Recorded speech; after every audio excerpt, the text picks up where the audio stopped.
What they did this year is took a lot of that revolutionary stuff they put in the iPhone 10 and kind of trickled it down to cheaper models. That's why I think that 10R, the $749 model, is actually the most exciting. It's going to look really appealing to people who might have been turned away from a $1,000 iPhone last year, and it kind of appears that you can get all that technology in a phone for hundreds cheaper.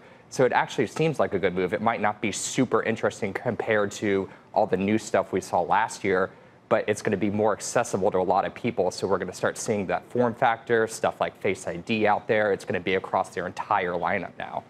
I feel like it's kind of the luxury car market in a way. You know what I mean by that, Steve? It's like Mercedes and BMW, they now offer cars that are $29,000. They've got the $80,000 cars, but they're trying to make their cars more accessible.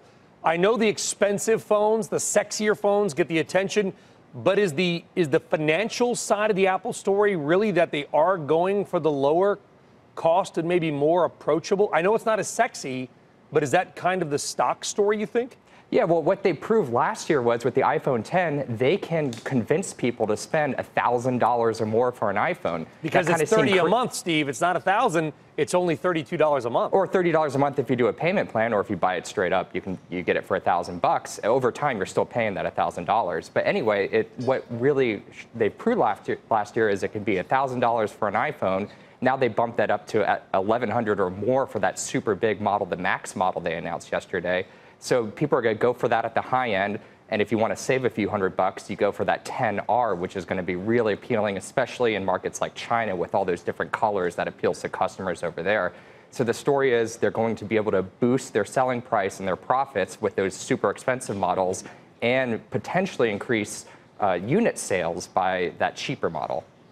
Okay, so, Steve, when you looked at yesterday on our coverage here, John Ford, awesome job on live TV. You guys on .com doing a great job. What was your biggest takeaway? What was the big surprise? What was maybe the headline behind the headline? I think the biggest surprise is what they didn't announce. So a year ago, they announced that AirPower's wireless charger device, and this year we heard nothing about it. It appears that it's either delayed or indefinitely delayed. They told us it's coming in 2018. That was over 365 days ago now, and it's very unlike Apple to make a big, bold announcement like we're going all in on wireless charging and then not follow through. So what they didn't announce was more interesting to me than what they did.